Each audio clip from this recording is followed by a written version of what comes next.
queridos, a paz, tudo bem? Vocês estão bem, meus amores? A gente corre tanto que quando sobe aqui tá até cansada.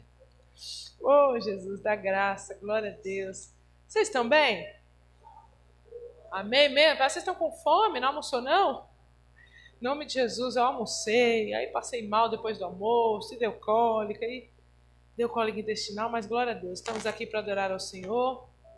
Aleluias, glória a Deus.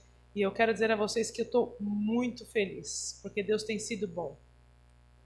Deus tem sido bom, Deus tem sido maravilhoso. Obrigado, meu bem.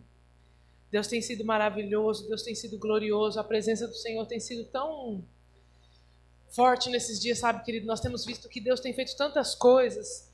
E por isso que é bom a gente confiar no Senhor, a gente não viver pelas circunstâncias. Porque se a gente olhar pelas circunstâncias, a gente não faz nada aqui, né? A gente não faz aniversário, a gente não cultua, a gente não faz escola de discípulos, a gente não faz nada, porque a gente fala, meu Deus, as circunstâncias estão dizendo que nós não temos o que fazer. Mas é justamente pela ocasião que nós estamos tendo é que nós temos que fazer. E é como o pastor falou, é um desafio diário. Nós estávamos aqui nessa semana para fazer a porta, aí o rapaz veio, atrasou, no final das contas ele quebrou o vidro, e aí ele falou que não tem garantia, ele queria que a gente pagasse a folha da porta, sabe, foi uma confusão, né, Val? Aí eu falei, sabe alguma coisa, querido? Deus te abençoe, vai em paz. Nós ficamos com prejuízo. Eu prefiro ter paz do que ter razão, né? Servir ao Senhor muitas vezes é perder, né? Para ganhar lá na frente. Eu falei, o que você está fazendo, você acha que é correto? Na sua consciência, não, mas eu trabalho assim, então tá bom, nós não trabalhamos dessa maneira, então Deus te abençoe. Ficamos aí num prejuízo de 4 vezes mais do que a gente ia pagar para ele, porque além de pagar uma outra empresa, nós vamos ter que comprar um outro vidro. Né? E tantas outras coisas que têm acontecido nesses dias, e tudo isso para que a gente tenha percebido que o inimigo ele quer mesmo tirar a nossa paz. Falei, sabe de uma coisa, diabo? Nós vamos inaugurar essa igreja com festa, com porta, sem porta, se não tiver não tem problema, e nós vamos fazer uma festa para o Senhor, e não importa quem vai estar, desde que o Senhor esteja conosco. Porque eu vejo muitas pessoas hoje em dia preocupadas com a presença de muitas pessoas. Preocupado se a casa vai estar cheia, preocupado se o pregador fulano de tal vai vir, né? Esses dias contatando algumas pessoas.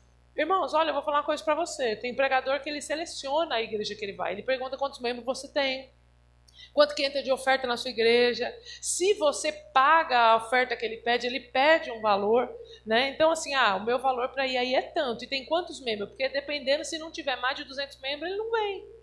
Nós estamos vivendo um tempo onde esses falsos profetas, porque são falsos profetas, tudo que uma pessoa no ministério faz em troca de alguma coisa, seja de dinheiro, seja de favor, seja de qualquer outra coisa, ele é um falso profeta. Porque o falso profeta necessariamente, nós aprendemos isso nessa semana na conferência profética que a gente assistiu, que o falso profeta ele não profetiza de maneira falsa, não é uma profecia falsa que ele lança. O falso profeta é aquele que trabalha em prol de alguma recompensa. Então ele quer receber alguma coisa em troca, então ele vai lá e faz. Esse é um falso profeta. E aí nós decidimos que nesse altar nós não vamos querer esse tipo de gente. Não importa, o famoso que seja, nós não queremos nesse altar pessoas assim. Então, como o pastor disse, né, nós vamos comemorar com quem está aí malhando o trigo com a gente, né, com quem intercede, com quem liga, com quem pergunta, né? Igual aqueles parentes que nunca liga, nunca aparece e de repente fala assim quando te vê, nossa, fulano, você sumiu. Aí eu respondo, meu telefone você tem. É igual aquela música, você sabe onde eu moro, você tem meu endereço, mas você não passa lá. Então não sou eu que sumi, é você que não se preocupa em me perguntar se eu estou bem. Então se preocupe com aquelas pessoas que estão na sua volta. Dê valor àquelas pessoas que estão te ligando, que estão te mandando mensagem, que vai na sua casa, que te levam um bolo, que te levam um café. Honre as pessoas que estão malhando o trigo com você, para quando o Senhor te honrar, elas também possam participar da honra. Amém, queridos? Então, glória a Deus, eu creio que Deus ele é maravilhoso. Eu queria muito compartilhar um devocional, uma palavra com vocês nessa noite.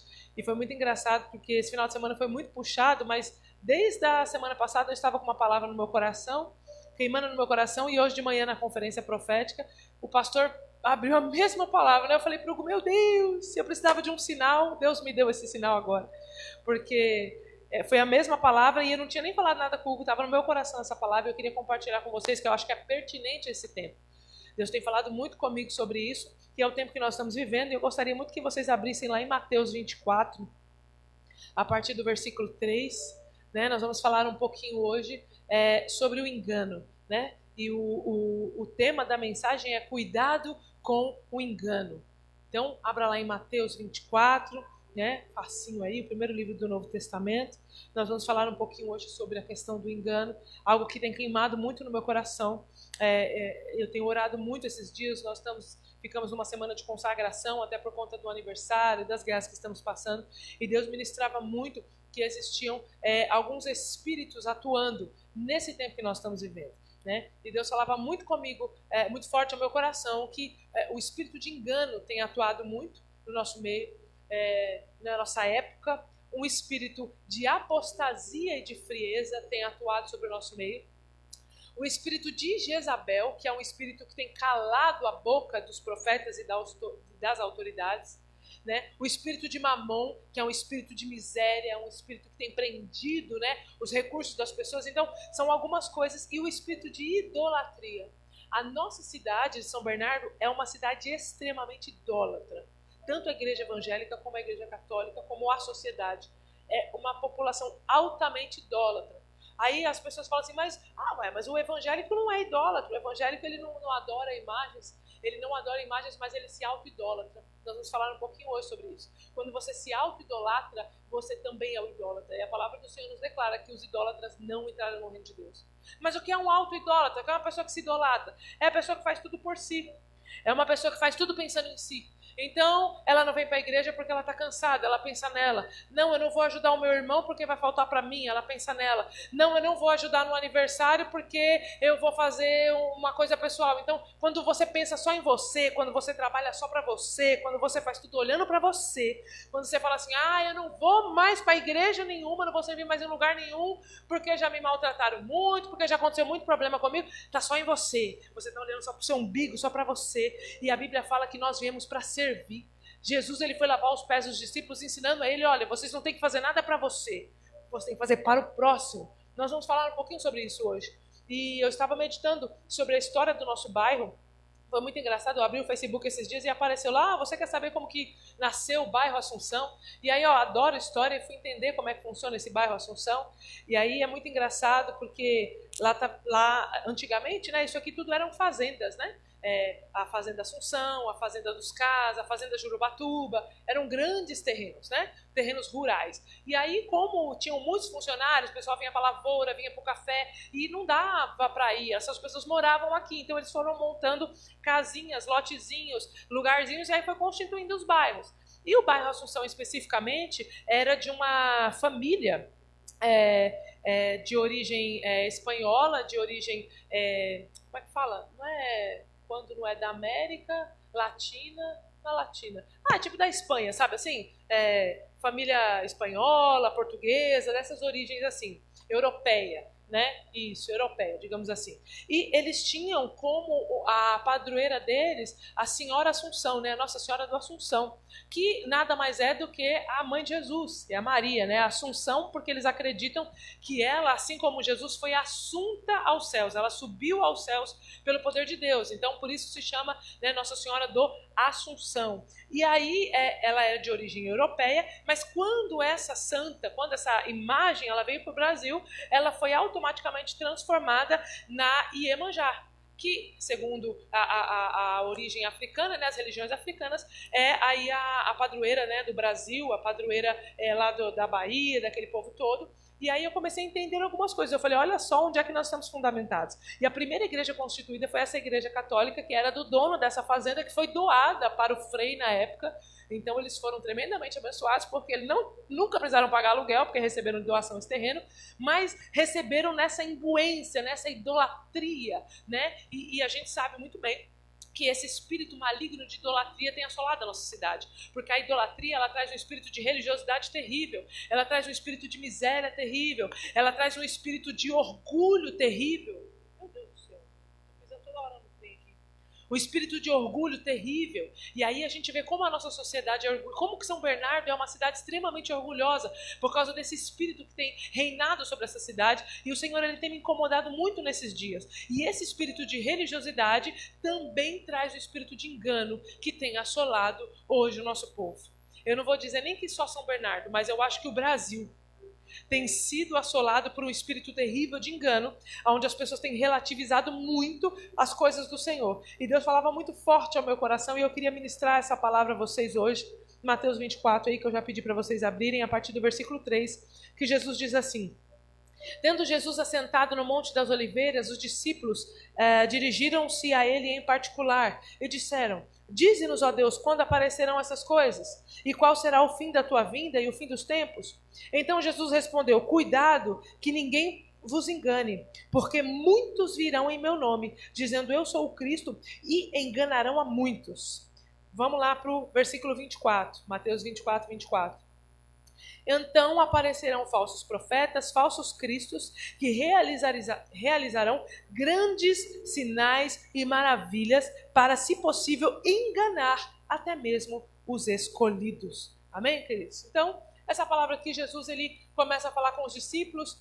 Jesus começa a falar para os discípulos: olha, eu vou ao céu, eu vou subir ao Senhor, né? Começa a falar ali sobre os finais dos tempos, e os discípulos perguntam para ele assim: Jesus, beleza, o Senhor vai subir ao céu, depois o Senhor vai voltar para buscar a igreja, mas nos dá um sinal, quando que isso vai acontecer? Como é que a gente vai saber que isso está acontecendo? E aí é engraçado que Jesus, ele não dá nenhum sinal físico. Se a gente vê, depois ele vai falar. Lá você vai ler, a partir lá do versículo 6, 7, 8, que ele vai falar de guerras, de rumores de guerra, de pai contra filho. Ele vai falar de uma série de coisas que vão acontecer, né, que são coisas visíveis, que são coisas palpáveis. Mas primeiro, o que ele fala de primeiro lugar? Tome cuidado para que ninguém vos engane. Jesus se preocupou em alertá-los, dizendo: olha, não se preocupe se está tendo guerra, se está tendo rumor de guerra, não se preocupe com nada disso, porque isso é inevitável, vai acontecer, é natural isso acontecer, mas eu quero que você se preocupe em primeiro lugar com o engano. Tome muito cuidado. E aí aqui ele vai discorrendo, e quando chega em 24, versículo 24, ele fala: olha, e tomem cuidado novamente. Ele vai falar novamente, cuidado com o engano. Por quê? Porque o inimigo, né, a influência maligna, a influência do anticristo, ele vai enganar, se possível, os escolhidos. Aqueles que são chamados pelo Senhor. E hoje, queridos, quando eu começo a ver algumas coisas que têm acontecido, eu fico pasmada. Pastores que usam o púlpito, usam a televisão, usam o meio de comunicação para dizer que a Bíblia precisa ser atualizada. Pastores de renome, dizendo que a Bíblia está ultrapassada, que a Bíblia, na verdade, precisa...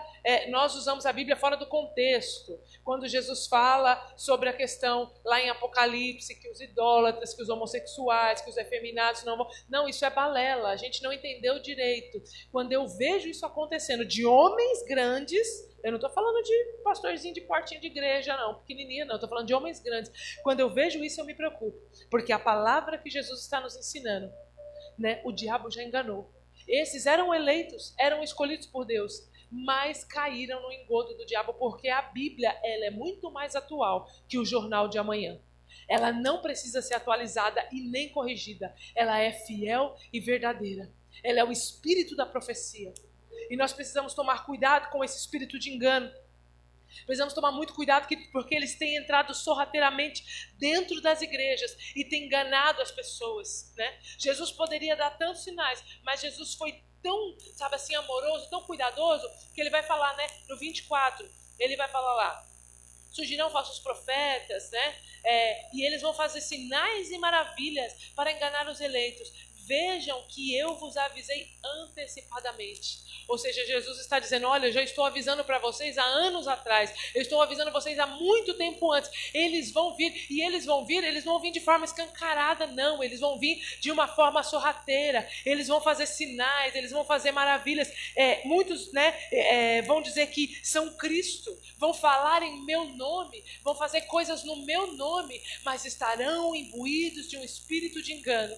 E se nós não estivermos alicerçados na pedra angular, que é Jesus Cristo, nós vamos ser enganados. Nós vamos ser enganados. Nós vamos passar a vida inteira numa vida de religiosidade, indo para a igreja e voltando para casa. E no final de tudo, quando Jesus vier buscar a sua igreja, nós não vamos fazer parte desse casamento. Porque o engano vai ter entrado nas nossas vidas. Então, queridos, eu quero alertar as nossas vidas. Eu quero alertar a sua vida, você que nos assiste online. Cuidado com o engano. Nós vamos aprender algumas coisas hoje em dia. Porque o que acontece?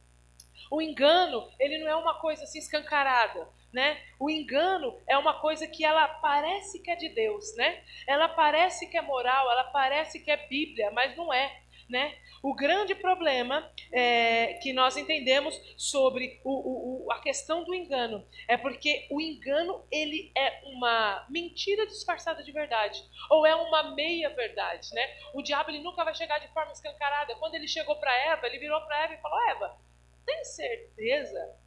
Tem certeza esse negócio que, se você comer o fruto da árvore, então você vai ser igual a Deus? Na verdade, não é bem assim. O que vai acontecer é que você vai ter um conhecimento do bem e do mal, né? E ele não mentiu. A serpente não mentiu para Eva, ele disse a verdade. Só que a verdade que ele disse foi uma verdade imbuída de um espírito de engano, falando para ela: olha, você vai desobedecer a Deus, mas você vai ver que você vai aprender o engano, você vai aprender o bem e o mal, você vai aprender realmente, vai ver as coisas, você vai ser igual a Deus. Só que ele não falou depois que ela ia ser expulsa do jardim e perder a comunhão com Deus. Porque o diabo ele ajuda a fazer, mas ele não ajuda a esconder. Minha avó falava isso, minha mãe falava isso. O diabo ajuda a fazer, mas ele não ajuda a esconder. Então, o engano ele nunca vai ser escancarado. Ele vai vir assim disfarçado, sabe assim? Disfarçado de uma meia-verdade, disfarçado de um padrão que parece bíblico, mas não é. Como ouvi de um pastor esses dias, de que a Bíblia precisa ser atualizada, de que, na verdade, Jesus não condenou uma série de coisas. Olha, eu não quero nem citar aqui, porque eu fiquei com tanta raiva desse pastor que depois tive até que pedir perdão para Deus, porque eu quase que desejei a morte para ele, quase que eu fiz uma macumba gospel para ele. Porque, gente, não é possível um negócio desse. Não é possível. Gente, a Bíblia, ela é muito clara. Ela é muito clara em relação às coisas. Mas o que o diabo faz? Ele vem com esse espírito de engano para que você relativize tudo. Para que tudo seja normal. Tudo, né? Tudo é normal, não tem nada a ver, não tem nada a ver. A frase mais diabólica que a gente tem ouvido nesses dias é: não tem nada a ver. Isso aí não tem nada a ver. Ir pro culto não tem nada a ver. Que tomar ceia não tem nada a ver. Dizimar não tem nada a ver. E é esse nada a ver que vai levar muitas pessoas para o inferno. Porque esse nada a ver vem imbuído de um engano. E nós temos que tomar muito cuidado, querido. O engano faz a gente olhar mais para fora do que para dentro, né? O engano tem que ser, você precisa estar preocupado com o engano. Ele faz você olhar mais para fora do que para dentro. Porque quando você olha para si, quando você faz uma autoanálise de você, então você está se preocupando em mudar alguma coisa. Mas o engano ele faz você olhar para fora. Ele faz você relativizar todas as coisas. Ele faz você achar que tudo é normal. Ele faz você achar que, na verdade, a Bíblia não precisa ser seguida do jeito que tem que ser seguida. Jesus não precisa ser levado a sério como tem que ser levado. A palavra do Senhor não precisa ser pregada como tem que ser pregada. Nós conhecemos algumas igrejas e até frequentamos algumas igrejas onde a Bíblia nem é pregada mais. É uma contação de história aqui em cima. É uma contação de história, é uma contação de ego, de histórias próprias. Queridos, olha, por mais experiência que eu possa ter, por mais coisas que eu tenha vivido na minha vida, nada vai edificar a sua vida como a palavra de Deus.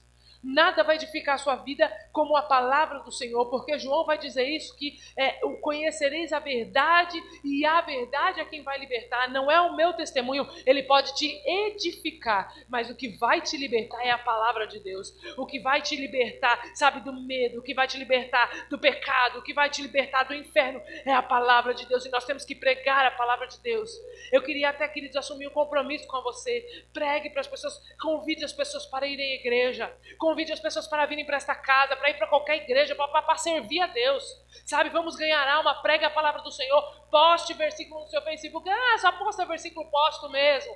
Uso. Paulo vai nos ensinar que nós temos que pregar a tempo e a fora de tempo. Vamos pregar a palavra do Senhor. Vamos combater esse espírito do engano com a palavra do Senhor. Porque quem é que combate o engano? O espírito da verdade. E a Bíblia fala que o Espírito da verdade o mundo não pode conhecer porque ele não está sobre o mundo, mas ele está sobre nós. Então, se ele está sobre nós, quem é que tem que se manifestar nesses dias? A nossa vida. O Espírito da verdade é que precisa se manifestar. Como é que você sabe distinguir o falso do verdadeiro? Pega um relógio de marca e pega um relógio verdadeiro. Como é que você vai classificar qual que é certo e qual que é errado? Para você começar a denunciar o falso, você tem que ter um verdadeiro.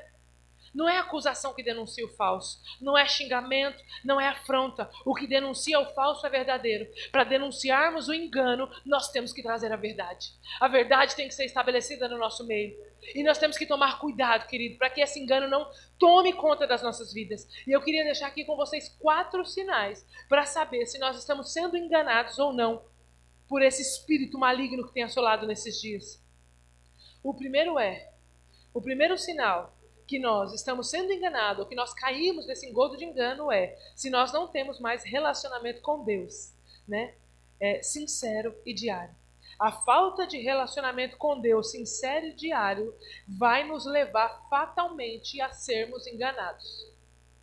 Vai nos levar fatalmente a sermos acometidos desse espírito de engano. Por quê? Porque quando nós estamos na presença do Senhor, Ele abre os nossos olhos, né? A palavra do Senhor fala que aqueles que temem ao Senhor não serão enganados. Então, se você tem um relacionamento diário, se você tem um relacionamento com o Senhor diariamente, você não vai ser enganado, porque Deus abre os seus olhos. Abre os seus olhos. Deus, Ele tira toda escama da nossa mente, para que nenhuma armadilha de Satanás entre sobre nós. E isso é só um secreto, isso é só um relacionamento, porque você começa a ter relacionamento diário com Deus todo dia, querido, sabe? 5 minutos, 10 minutos, meia hora, seja o que for, porque não é a quantidade de tempo que você passa no secreto. Existem pessoas que passam 2 horas de joelho orando, mas não tem relacionamento nenhum com Deus. Ele é um religioso, ele fica ali ajoelhado no milho, achando que ele vai convencer Deus com muito falar. E Jesus já nos ensina em Mateus 6 que não é por muito falar que nós vamos ser ouvidos. Não é isso. Nós temos que ter um relacionamento sincero, rasgar o nosso coração na presença de Deus todos os dias e colocarmos a nossa dependência diante de Deus. Então nós precisamos colocar e ter um relacionamento sincero e diário. Porque quanto mais nós tivermos um contato com Deus, mais nós vamos conhecer o coração de Deus. E se nós conhecermos o coração de Deus, nós não seremos enganados nesses dias.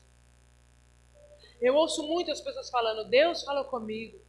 Deus falou comigo. Deus falou comigo para sair desta igreja, o meu tempo aqui acabou. Deus falou comigo para sair do trabalho. Deus falou comigo, Deus falou comigo, Deus falou comigo. E a gente ora, e eu tenho clamado muito, queridos, para que o Senhor me dê um espírito de discernimento, para discernir. Porque me desculpe, se você não tem um relacionamento diário com Deus, não foi Deus que falou com você. Não foi Deus que falou com você. Se você não está nos pés do Senhor, pode acontecer esporádico? Pode, se Deus tem um propósito ou outro. Mas sabe, para decisões sérias, Deus falou comigo. Tome cuidado. Se você não tem um relacionamento diário e sincero com Deus, sabe o que é o relacionamento sincero e diário com Deus? Sabe que ele diz ali, Deus, me ajuda, Senhor, me ajuda no dia de hoje. Deus, eu estou com dificuldade nisso. Deus, eu estou pecando nisso. Deus, eu tenho fraqueza nisso. Eu não estou dizendo que nós temos que ser perfeitos, queridos, porque nós nunca vamos conseguir a perfeição. Mas na presença do Senhor, Ele vai alinhando a nossa vida diariamente.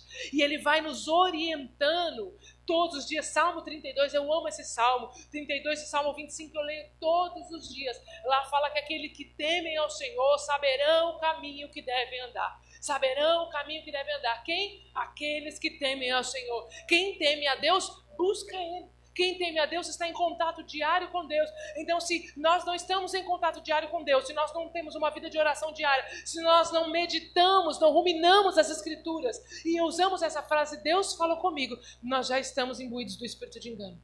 Porque Deus não fala com quem Ele não conhece. Quando Jesus vai nos ensinar a oração, Ele vai falar lá em Mateus 6, olha, vocês vão para o quarto, entra no teu quarto, fecha a porta. E o seu pai que está em secreto, ele te vê em secreto. Então o que ele está dizendo ali? Ele está dizendo que primeiro, não há relacionamento fora do quarto. Todo relacionamento fora do quarto é prostituição. Todo relacionamento é feito dentro de 4 paredes, intimidade é feita dentro do quarto. E você tem que entrar no quarto e você tem que fechar a porta. O que é esse fechar a porta? É deixar para fora tudo que não presta, tudo que te tira da presença de Deus, você precisa eliminar. Você tem que fechar a porta do quarto, para que ninguém entre dentro do quarto, porque a intimidade é a 2. Tudo que passar disso é profanação, é prostituição.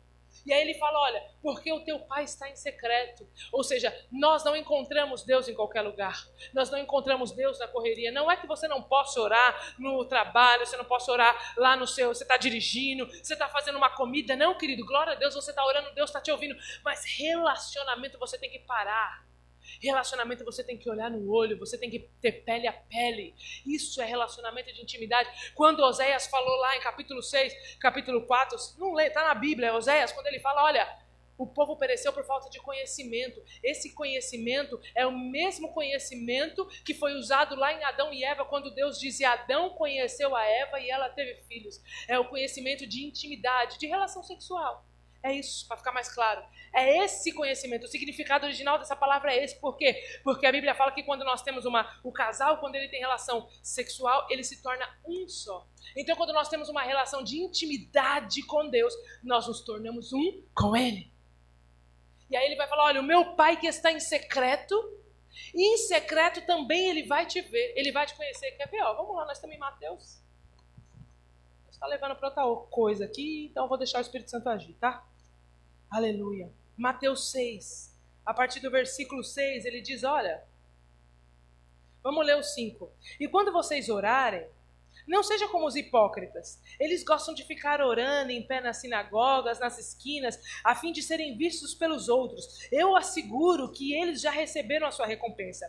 Mas, quando você orar, vai para o seu quarto e feche a porta. Ore para o seu pai que está em secreto. E então o seu pai que te vê em secreto o recompensará. Ou seja, Deus está no secreto e Ele só consegue enxergar quem está no secreto. O teu Pai que está em secreto também te vê em secreto. Ou seja, o secreto é o ponto de encontro com Deus. Esse é o lugar em que nós vamos nos relacionar com Deus. Esse é o lugar em que nós vamos enxergar e ver a Deus. Porque nós precisamos estar no secreto. Se queremos ser encontrados por Deus, precisamos estar no secreto, porque Ele está dizendo que o nosso Pai está em secreto e Ele nos enxerga no secreto. Então eu te convido a ir mais para o secreto. Se nós não tivermos um relacionamento com Deus nesse secreto, se nós não entrarmos no quarto e fechar a porta, certamente o espírito do engano vai assolar as nossas vidas e nós vamos ser enganados por ele. Que o Senhor possa abrir os nossos olhos, que o Senhor possa colocar um fogo no nosso coração, que o Senhor possa colocar uma fome, uma sede pela presença dEle todos os dias, que você não consiga sair do secreto, que você não consiga fazer mais nada sem primeiro antes se relacionar com Deus. Eu oro para que o fogo do Espírito Santo queime o seu coração, eu oro para que o Espírito Santo pegue você todos os dias, eu oro para que você levante pelas madrugadas com o seu coração queimando, eu oro para que Deus te dê sonhos proféticos, eu oro para que você seja liberto de toda apostasia, de toda frieza, de tudo aquilo que te afasta de Deus e que você seja livre para ir para o secreto, porque no secreto você não vai encontrar um Deus, no secreto você vai encontrar o Pai. Jesus fala, o Pai que está em secreto. Ele não fala o Deus, ele não fala uma estátua, ele fala o Pai que está em secreto. Lá você vai encontrar o seu Pai. O segundo sinal, para a gente saber se estamos sendo enganados ou não, a falta de disposição para servir pessoas, para servir o reino e para servir pessoas. Quando nós não temos motivação para servir, provavelmente nós já estamos sendo imbuídos desse espírito de engano. Porque quando temos secreto, quando temos relacionamento com Deus, o nosso espírito é o mesmo espírito de Deus. Paulo, se eu não me engano, vai falar isso. O que é que testifica que nós somos filhos de Deus? Ora, o Espírito de Deus é que testifica que nós somos filhos de Deus. Que o reino de Deus está sobre nós. E se nós temos o Espírito de Deus e o reino de Deus está sobre nós, então nós queremos servir. Nós gostamos de servir. Nós fazemos de tudo para servir. Então nós precisamos aprender que o evangelho do reino é servir pessoas. Nunca é para si. Nunca é olhar para você. Nunca é olhar para o seu umbigo. Nossa, pastora, mas que coisa, eu não vou viver para mim. É isso que Paulo nos ensinou. Cristo vive em mim, não sou eu mais quem vivo. Não sou eu mais quem vive, então não é mais a minha vontade. Por mim, hoje eu não estaria aqui. Tive uma cólica intestinal terrível, estou à base de remédio, mas não sou eu quem vivo. Eu tinha um compromisso, a minha função é servir pessoas. Eu fui ali orar e eu falei, Deus, eu tenho um compromisso hoje, eu estou servindo pessoas. Poderia ter ficado em casa? Poderia. Mas eu também poderia ter vindo e ter sido curada. Como Deus, graças a Deus, já deu uma boa aliviada aqui para mim. Então é olhar para os outros, é servir os outros. Quando nós olhamos para Jesus, o tempo todo ele não estava trabalhando para si, ele não estava construindo nada para si, ele não estava edificando nada para si, ele estava edificando sempre para o próximo. Nós precisamos aprender a servir pessoas, porque quando nós servimos as pessoas, então o Senhor serve a nossa vida. Nós precisamos entender que o evangelho é primeiro o Senhor. Não foi isso que Jesus nos ensinou? Amar ao Senhor de todas as coisas, de todo o teu coração, de todo o teu entendimento e amar o próximo como a ti mesmo. Ou seja, queridos, é olhar menos para nós. Ah, pastora, mas eu já ajudei muito e foram ingratos comigo. Eu já ajudei muito e me traíram. É verdade, eu também. E eu vou contar uma novidade para você, que talvez você não saiba. Jesus também passou por isso. Jesus também foi traído pelos seus melhores amigos. Nós vamos ler uma passagem quando Jesus está para subir para Jerusalém, mas ele ainda não começou a manifestar os sinais, e os irmãos dele falam assim, olha, você não vai subir para Jerusalém? Está todo mundo subindo para lá, faz milagre no meio de todo mundo, vai lá, se revela para todo mundo, mostra que você é Cristo para todo mundo. E aí Jesus se entristeceu porque os seus próprios irmãos não acreditaram nele. Então não espere que ninguém acredite em você. Não espere que ninguém dê crédito para você. Confie no Senhor, porque Ele dá crédito para nós. Sabe, queridos? Então o evangelho é servir pessoas. Se nós não temos disposição para servir pessoas, então provavelmente o espírito de engano já está entrando sorrateiramente na nossa vida, né? Que é a idolatria de si mesmo, é pensar em você mesmo, é pensar só em você. Ah, mas eu sofri, mas aconteceu isso comigo, mas eu vou ganhar o que em troca? O que eu vou ganhar em troca? Isso é o falso profeta, ele está sempre pensando em alguma coisa em troca. Eu vou para a sua igreja, o que eu vou ganhar em troca? Eu vou ter um cargo lá? Eu vou ter um salário? Você vai me colocar no louvor? Você vai fazer alguma coisa para mim? Você vai me dar alguma coisa? Isso é um falso profeta, é alguém que serve para si. Mas a palavra do Senhor fala que Jesus, ele negou a si mesmo e se entregou em forma de servo. Para servir. Ele não precisava, mas ele veio para servir. Então nós precisamos aprender a servir as pessoas dentro da igreja e fora da igreja, porque isso é o corpo de Cristo. Se você não serve as pessoas, você não faz parte do corpo. O outro sinal de que nós podemos estar sendo enganados é relativizar a palavra de Deus e o culto e as coisas sagradas. Sabe o que é relativizar? É não dar a importância que você deveria dar. É relativizar, é não dar a prioridade que talvez você daria. Relativizar é dizer que a Bíblia precisa ser atualizada, por exemplo. Isso é relativizar a palavra de Deus. Dizer que, na verdade, a Bíblia precisa ser atualizada para aceitar as pessoas lá fora. Ei, querido, o Evangelho, ele já é inclusivo, né? Eu ouvi esses dias também um pastor falando, o mesmo que falou outra bobagem de relativizar. O Evangelho precisa ser inclusivo, precisa ser mais inclusivo. Gente, que é mais inclusivo que o Evangelho é? Jesus, ele fala, vinde a mim, todos vocês que estarem cansados, sobrecarregados, e eu vos aliviarei. Ele é inclusivo, ele não nega para ninguém, a salvação veio para todos. Deus vai falar, olha, Deus amou o mundo de tal maneira que entregou o seu Filho unigênito na cruz do Calvário para morrer por todo aquele que crê será salvo. Jesus, ele já abriu o Evangelho é para todos. Mas para entrar neste reino, para servir este rei, aí sim o negócio muda de figura. Você pode entrar aqui do jeito que você quiser, você pode entrar aqui da maneira que você está, mas para habitar neste reino, existem algumas regras, existem alguns métodos. O reino já existe e já existe o rei. E o reino, ele tem as suas próprias leis. O reino já tem as suas próprias regras. O que nós temos que fazer é seguir. Não existe uma causa própria. Não existe o meu ministério, né? A gente ouve muito esses dias. Mas o meu ministério é esse. Não tem meu ministério. Não tem minha causa, né? Não existe causa própria. Só existe uma causa. Só existe um reino. Só existe um ministério. O de Cristo. E nós fazemos parte dele. Então quando você vê alguém falando o meu ministério, o meu evangelho, a minha causa, corre que é falso profeta. Só existe um ministério, só existe uma causa. E nós temos que tomar muito cuidado, porque às vezes nós estamos na mesma casa, mas não estamos na mesma causa. E isso é sério. Porque nós podemos estar na mesma causa e não termos os mesmos princípios, não termos os mesmos valores, não acreditarmos nas mesmas coisas. Então, queridos, mais importante que estar na mesma casa é estar na mesma causa. Porque só existe um reino e só existe um rei e ele é Jesus. Então tome cuidado com essa relativização da palavra de Deus, relativização do culto, né? Estamos vivendo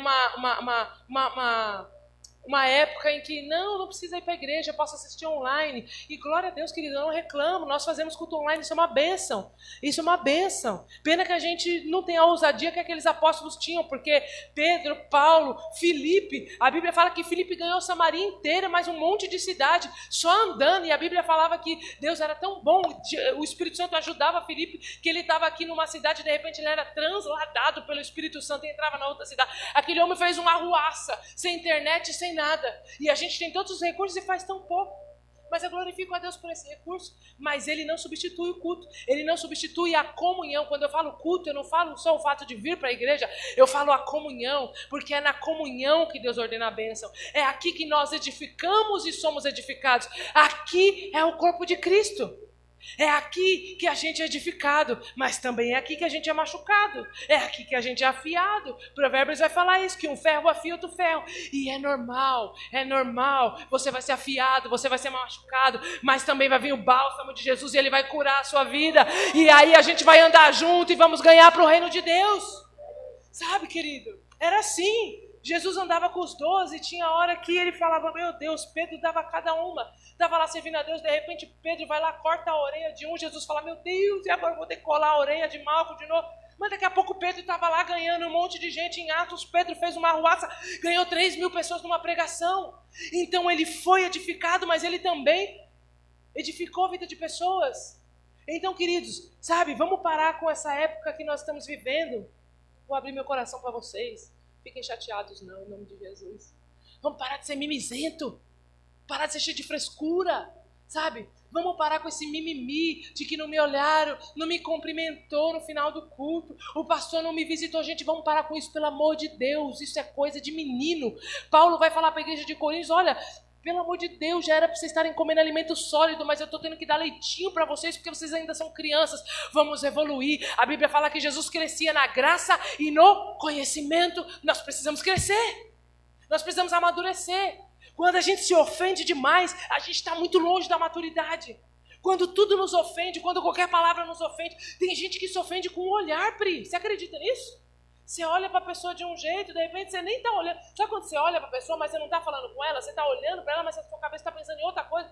Não, na cabeça dela, meu Deus do céu, sabe lá Deus o que está passando na cabeça dela? Vamos parar, gente, com esse negócio. Vamos parar de ficar se doendo. Vamos parar, sabe, pelo amor de Deus, vamos parar. Vamos deixar de ser menino e vamos crescer. Porque o reino não é constituído por meninos, por moleques. O reino é constituído por pessoas maduras e responsáveis. O reino de Deus não é constituído por meninos.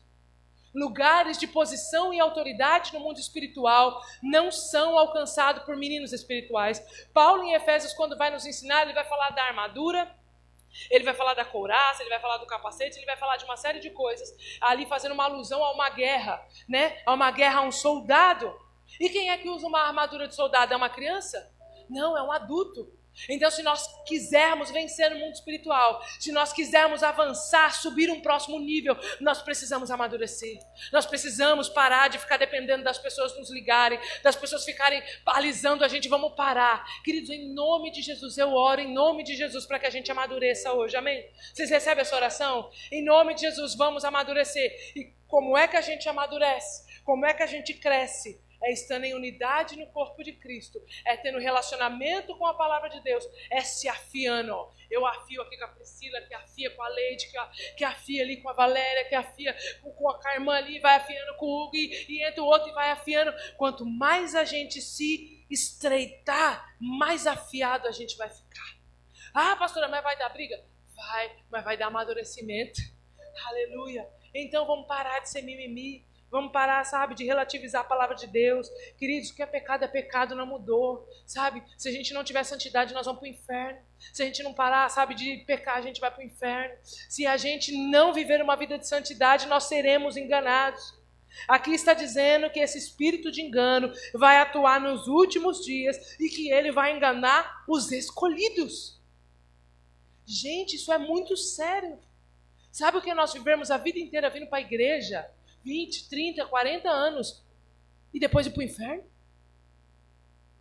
Aí nós vamos chegar para Jesus, igual Jesus ensina lá em, acho que 5, Mateus 5, Jesus vai falar sobre isso, vai falar, olha, 7, 8, aí Mateus, Jesus, em teu nome eu preguei, em teu nome eu expulsei demônios. E olha só que interessante, Jesus vai falar isso lá, e aqui ele está dizendo o quê? Virão em meu nome, dizendo eu sou o Cristo, e enganarão a muitos. Lá no 24, ele vai falar, olha, se alguém vos disser, pois aparecerão falsos cristos e falsos profetas, e realizarão grandes sinais e maravilhas. Ou seja, aí quando Jesus vai falar lá, olha, Jesus, em teu nome eu expulsei demônio, em teu nome eu fiz milagres. Meu Deus do céu, aquela pessoa é crente, aquela pessoa é crente, aquela pessoa é crente. Jesus vai virar para ela e vai falar assim, olha, apartai-vos de mim que eu não vos conheço.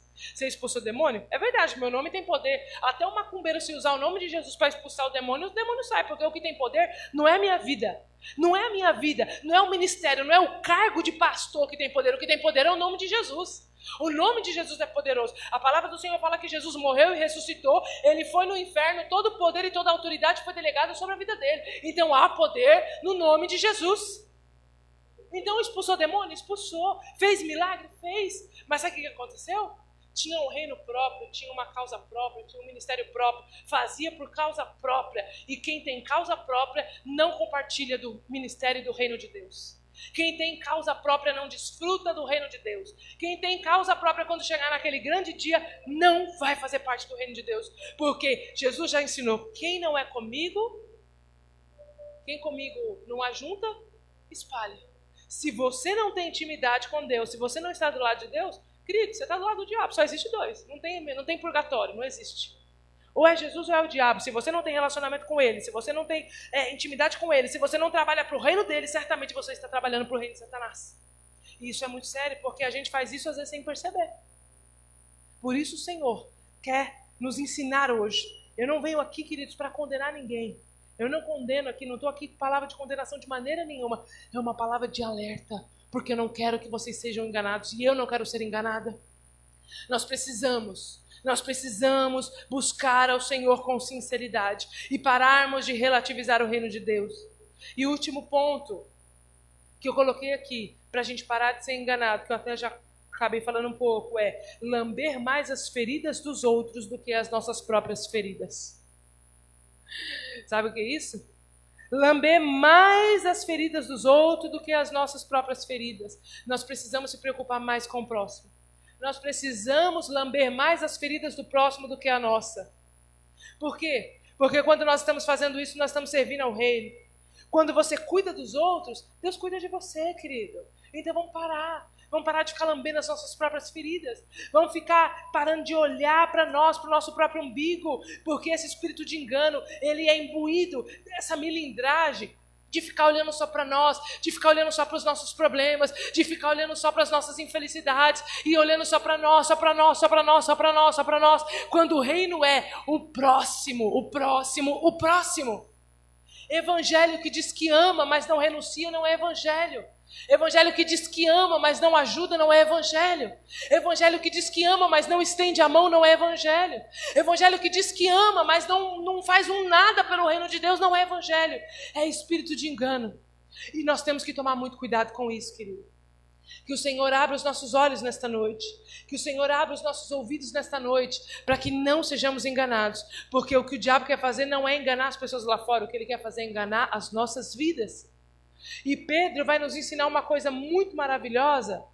Lá no livro de 2 Pedro, para a gente finalizar, eu queria finalizar com essa palavra aqui, que Pedro, ele vai exatamente ensinar como que nós devemos proceder nos últimos dias, para não sermos enganados. Lá em 2 Pedro, no capítulo 1, a partir do versículo 10, olha só o que ele diz. Deixa eu ver se é isso mesmo.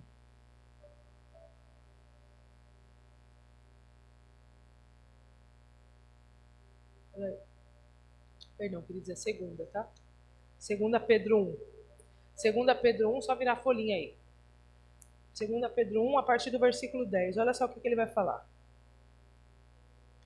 Não, vamos ler o 5. Olha só o 5. Por isso mesmo, empenhe-se para acrescentar à vossa fé virtude. A virtude, acrescentar o conhecimento. Ao conhecimento, acrescentar o domínio próprio. E ao domínio próprio acrescentar a perseverança. E a perseverança acrescentar a piedade. E a piedade acrescentar a piedade. A piedade, portanto, humilhem-se debaixo da poderosa mão de Deus, para que Ele vos exalte no tempo devido. Lance sobre Ele toda... Eita, peraí, eu confundi o negócio. Eu pulei, né? Eu pulei. Tá, então vamos de novo. 5. Por isso, olha os espírito de engano querendo atuar aqui. Sangue de Jesus tem poder, está amarrado, Satanás. Por isso mesmo, empenhe-se para acrescentar à sua fé a virtude, o conhecimento, ao conhecimento o domínio próprio, ao domínio próprio a perseverança, a piedade a fraternidade o amor, porque se essas qualidades existirem, olha isso, se essas qualidades existirem e estiverem crescendo em sua vida, eles impedirão que vocês, no pleno conhecimento de nosso Senhor Jesus Cristo, sejam inoperantes e improdutivos. Todavia, se alguém não as tem, está cego, só vê o que está perto, esquecendo da purificação e dos seus antigos pecados. Portanto, irmãos, empenhem-se ainda mais para consolidar o chamado e a eleição de vocês, pois se agirem dessa forma, jamais tropeçarão. Jamais, ele está dizendo, é impossível você tropeçar. O que é impossível tropeçar? Quando eu acrescento na minha fé virtude, quando na minha virtude eu coloco conhecimento, quando no meu conhecimento eu coloco o domínio próprio, quando no domínio próprio eu ponho a perseverança, quando na perseverança eu coloco a piedade, quando na piedade eu ponho a fraternidade, na fraternidade eu ponho o amor. Quando eu faço isso e eu cresço na minha vida, eu jamais vou tropeçar. É a palavra de Deus que está nos ensinando isso.